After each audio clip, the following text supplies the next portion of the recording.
Chicken 65 செய்கிறதுக்கு நான் இன்றைக்கி 1/2 கிலோ சிக்கன் எடுத்திருக்கேன். இது கூடவே ஒரு 1/4 டீஸ்பூன் அளவுக்கு மஞ்சள்தூள், 1 டேபிள் ஸ்பூன் அளவுக்கு மிளகாய் தூள் உங்கள் காரத்துக்கு தகுந்தாப்பில் சேர்த்துக்கோங்க. 1 டீஸ்பூன் அளவுக்கு மல்லித்தூள் சேர்த்துக்கிறேன். அடுத்ததாக இது கூடவே 1/2 டீஸ்பூன் அளவுக்கு கரம் மசாலா தூள் சேர்த்துருக்கேன். இந்த சிக்கனுக்கு தேவையான அளவு உப்பு சேர்த்துக்கிறேன்.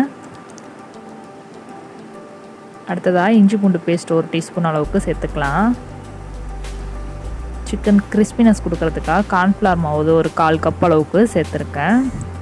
அடுத்ததாக மைதா இது ஒரு 3/4 டேபிள் ஸ்பூன் அளவு சேருங்க. நிறையா சேர்த்திங்கன்னா வறுக்கிறப்ப கிறிஸ்பியாக இருக்கும், அப்புறம் கிறிஸ்பினஸ் போயிடும். அடுத்ததாக 1 டேபிள் ஸ்பூன் அளவுக்கு கடலை மாவு சேர்த்துருக்கேன். இது கூடவே ஒரு 3 டேபிள் ஸ்பூன் அளவுக்கு கர்டு சேர்த்துக்கிறேன், தயிர். அடுத்ததாக கொஞ்சமாக ஃபுட் கலர், இது ஆப்ஷனல் தான், பட் சிக்கன் 65 கலர் இருந்தால் தான் நல்லாயிருக்கும். அடுத்ததாக ஒரு 1/2 லெமன் ஜூஸ் மட்டும் சேர்த்துக்கிறேன். இப்போ எல்லாத்தையும் சேர்த்து நல்லா மிக்ஸ் பண்ணி விட்டுருங்க. நல்லா மிக்ஸ் பண்ணிவிட்டு ஒரு 1/2 ஹவர்லேருந்து 2 ஹவர்ஸ் அதை அப்படியே மேரினேட் பண்ண வச்சுருங்க, ஃப்ரிட்ஜில் வச்சுருங்க.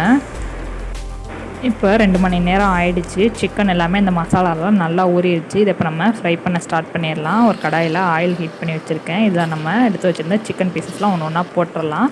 சிக்கனை போடும்போது ஃப்ளேமை ஹையில் வச்சுக்கோங்க. அப்புறம் மீடியம் டு லோ ஃப்ளேம்லேயே வச்சு ஃப்ரை பண்ணிக்கோங்க. இப்போ எல்லாத்தையும் நல்லா திருப்பி விட்டுருங்க. சிக்கன் எண்ணெயில் போடும்போது ஹை ஃப்ளேமில் வச்சிங்கன்னா அதில் இருக்க மசாலாலாம் பிரிஞ்சு போகாமல் இருக்கும். இப்போ சிக்கன்லாம் நல்லா குக் ஆகிடுச்சுங்க. இப்போ இது எல்லாத்தையும் நம்ம வெளியே எடுத்துடலாம்.